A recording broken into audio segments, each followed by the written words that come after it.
What's up everybody, Teldo here, and today we're going to have a look at patch 0.91, which is a smaller patch that's leading up to the big content patch happening on December 14th. Now, the smaller patch is going along with a free-to-play weekend happening on December 1st, 7 PM CET through December 4th, and I'm pretty damn excited about that, and I'm looking forward to seeing a lot of new faces in the game. This patch features a few balance changes, including champions like Bako, Jumong, Rukan, and Sirius. Nothing too big though, to be honest, just a few tweaks here and there to adjust some of the strong champions in the meta, and there's also a few matchmaking changes, making it less likely that you're going to face really big differences between your grades. Also, a big one again, fixes a few issues with the performance dropping. Bako has received some of the harshest changes in this patch, including his charge having a way smaller hitbox now, so it's a lot harder to charge enemies into a wall. Before, you would just hit this guy over here if you would charge like that, and now you just have to aim a little bit closer, which is not that big of a deal yet, because honestly, people have been crying out for that to be changed, and I think it's a great change. This also includes his ultimate. It's also harder to hit that now. It's still pretty good though, it deals tons of damage, and it's just very, very powerful, one of the best ultimates in the game, and I still think that's true up until now. But Bako has also gotten a really big nerf on his wall slam, the charge into the wall. It only applies a 0.5 second stun instead of a 1.2 second stun. That means you will not be able to charge people into a wall anymore and follow it up with an ultimate. You can do it, but people will have a chance to reply to it and actually get away from you. And that basically nerfs the one build that Bako has always been using. It just makes it really hard for Bako to stay viable, honestly, I think. I think Bako is probably one of the weakest champions in the game now, and we'll have to see how they compensate Bako in the future. Besides that, Bako has also received a couple of undocumented changes in his Battlerite. His mobile defense gives him 60% movement speed now, which is pretty damn fast. I don't know what it was before, but it's a lot more now. And his Rampage, it's still the same, which it gives attack speed and movement speed and all, but it also resets your right click now. I don't think that was a thing before, but correct me if I'm wrong. The thing is with Bako right now though, his strongest build, the one build that you were always running, charging people into walls, is not really viable anymore. The stun doesn't really offer that much anymore, and you will have to adapt with Bako now, I think. And I've been thinking possibly going for a right-click build that could maybe work, because the snare is pretty good. You can just run up to somebody and snare them, and you see the movement slow on it is pretty damn powerful, honestly. Like, a fading snare, it like almost slows them down completely for a while, and then if you maybe go for this talent here as well, which resets or reduces the cooldown. It reduces the cooldown of your Blood Axe by 1 second when you hit it. You can throw your Blood Axe pretty much at the same speed like you did before, I believe. I'm not exactly sure what the cooldown was before it got nerfed, but yeah, maybe that's something that Bakos will have to try in the future.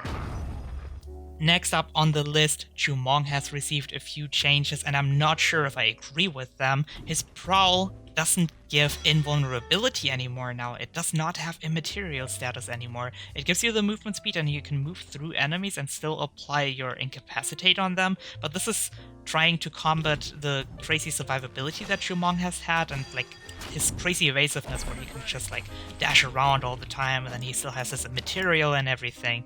I never really thought that was the issue with Jumong though. I just always disliked his M1 spam being so unbelievably powerful. Now, this is definitely something that makes Jumong a lot weaker, but there is one thing that I really, really do not like about this change. His EXQ is unaffected by it, right? So you can still get immaterial by spending 25% energy with it, and it's still really good. The thing is, you just have to spend energy for it, so you can be rushed down in the start, and my guess is maybe Jumong will just still have all that survivability. He just has to spend some energy for it over and over again, and then he might not be able to use his ultimate all the time. For compensation, he has, however, received a right-click buff, which gives him a lot faster cast time on it, and it feels a lot better to use that ability now. You can just really burst somebody down. You can maybe even incapacitate somebody and then like almost follow up with a right-click. They have a little bit of time to react to it, but it can be really powerful, you know. especially with the double cast now, you can just do that and that. And he has also gotten a few changes to his Battlerites. He can go for this one, for example, which is probably a lot better now, where he can just apply Seeker's Mark with his right click as well, and he can just apply the ink cap with that ability now, just having more pressure overall. But we will have to see how things play out with Jumong, because I don't know, I'm really not sure. I played against one guy earlier today and he did not really like the changes. He felt like Jumong was pretty bad now. Time will tell. Next up on the list we have Rukan, and he has gotten a very, very simple, straightforward nerf. His Shadow Bolt just has an extra second cooldown, and I agree with that change. Maybe I would have set maybe 2 seconds longer cooldown on it would have been better, because Rukan is very powerful, no question. He's been played a lot and he has been dominating tournaments with characters like Lucy. But that is the thing with Rukan. I really think he's only really strong with Lucy and maybe Pearl, but with other characters he is only mediocre, I believe. It's because he has this crazy amount of pressure, he is very hard to kill with his consume and everything, his iframes on his spacebar, his R ability to escape if things really go wrong, and he has really good peeling for his teammate by just pulling people in all the time, and he can just save Lucy as well. Whenever she's in a bad spot, she can be pulled out by Rukan, making him just really freaking strong. He has so much pressure and everything, and it's just very hard to deal with him. I believe those changes to Rukan are definitely a step in the right direction. They just shouldn't overdo it though. Maybe increase the cooldown from Shadow Bolt a little bit further, but I think his range capabilities are the ones that should be nerfed and not his melee damage. Now finally moving on to Sirius, I believe he has gotten fantastic changes in this patch. His charged attack on his left click is very powerful, deals a lot of damage, and on round 2 he had this talent called Celestial Cycle, allowing his Prismatic Strike to recharge his weapon. And you see, his left click deals a lot of damage, and when he hit his R, his weapon charge just immediately recharged. Right now it only gives you 50% of your charge back, which I think is a way better choice, so you can't just run up to someone and burst a trap out of them by using left click R left click. So if you would try to do that right now, it doesn't work, right? But, and I think that is a really great change, his Prismatic Strike has a way larger dash distance now and deals a little bit more damage. I believe it deals 18 instead of 16 now. And you see, like, the dash distance is so much more, and you can actually use that to avoid some skill shots sometimes and really just chase people down. And I love this, honestly, because that allows him to have better choices on round 2. He does not necessarily have to take the Prismatic Strike recharge, and he has just a way better Prismatic Strike without any changes, and that stuff is AoE too. Honestly, I love it. I'm super sold on this change, and you can maybe go for Sunwell, allowing you to have shorter cooldown when you space on somebody. I mean, his other traits didn't really get changed, but you know, I can just space on this guy and I get 4 seconds less cooldown, and I heal a lot with my spacebar with this one, like this, 18, pretty good. And yeah, I'm looking forward to seeing. I mean, honestly, Sirius is probably still not going to be amazing, but I think Sirius is just really fun, and those are definitely some changes that help him have good variety. Generally, I think he has pretty good variety already. And Varish has received a small change, but it really helps a lot. Now you can cast your R in one direction again, and you can adjust the positioning of your teleport afterwards.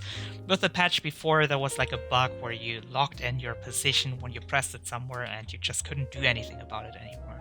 Besides that, there's only the matchmaking change that I've been talking about, where you can't have as big of a difference between the grades anymore, and it's going to be harder to find matches like that, but it just helps having fairer matches. And a really big one, you are able to mute individual players now in a match, which is really great because sometimes people are just toxic, and it's just best to not really engage with them and just mute them yourself individually, so you don't have to really pay attention to them at all anymore. Turkish localization has been added, which is a great thing, and yeah, the performance fixes Other than that, I'm really looking forward to the new patch on the December 14th. This patch didn't really have the craziest changes.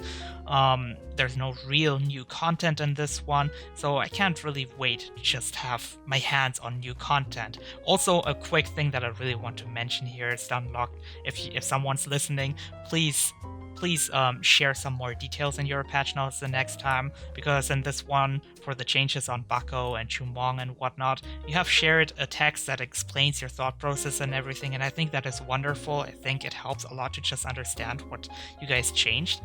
But on top of that, I really would like to have just actual changes like here, where it just shows the ability and what you actually did to the different abilities, because I don't think it's great if the players have to dig through your game to try and figure out the changes themselves. That's it for me today, and I hope you enjoyed the video, and I will see you guys next time. Bye bye!